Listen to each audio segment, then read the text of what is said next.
Eto, mainit na balita.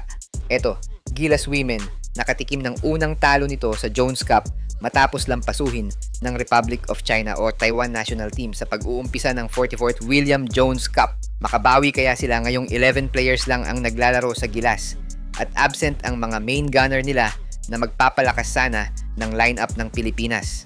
Pero bago yan, like and subscribe lang mga kabady para sa latest basketball news and highlights.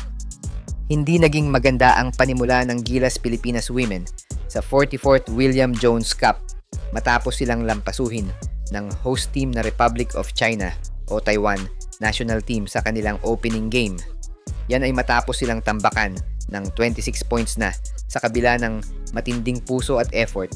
Hindi kinaya ng 11-player rotation ng Pilipinas ang mas pulidong opensa at depensa ng Taiwanese squad. Hindi nakalaro ang ilan sa mga main gunners ng Gilas Women. Kasama na rito ang mga kilalang scorers na karaniwang umaalalay sa kanilang opensa. Dahil dito, ramdam na ramdam ang kakulangan sa aggressiveness, lalo na sa second half kung kailan tuluyang bumitaw ang Taiwan sa pamamagitan ng kanilang run and gun offense kung saan nahirapan ang Gilas Women na makipagsabayan. Bukod sa kakulangan ng rotation, damang-dama rin ang fatigue factor. Yan mismo ang nangyari sa Gilas. Lumobo ang lamang sa third quarter at hindi na nila ito nakuha pang habulin. Nakakuha nga ng katapat etong si Jack sa ilalim sa naturalized player ng Taiwan na si Sydney Cooks, isang 6'4" US player na nirecruit ng mga Taiwanese para maging reinforcement dito nga sa Jones Cup at hindi nga sila napahiya dahil dominating etong player na to sa ilalim, scoring 17 points at napakaangas na 11 rebounds laban yan sa 18 points at 9 rebounds ni Jack para sa Gilas.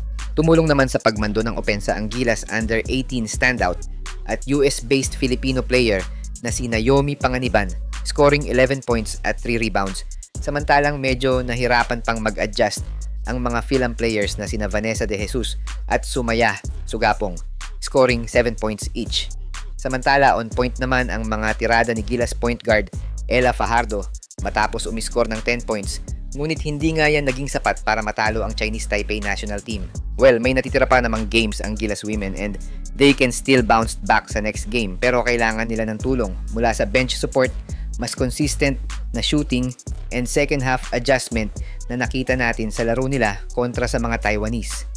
Susunod na makakalaban ng Gilas Women ang bansang Thailand na may bit-bit namang Thai-American player na mula sa NCAA Division 1 na si Jessica Grant at isang 5'8" elite shooter na nag-average ng 7.3 points at 1.9 rebounds. Tutukan lang ang update sa susunod na laban ng Gilas ngayong araw dito lang sa aking channel.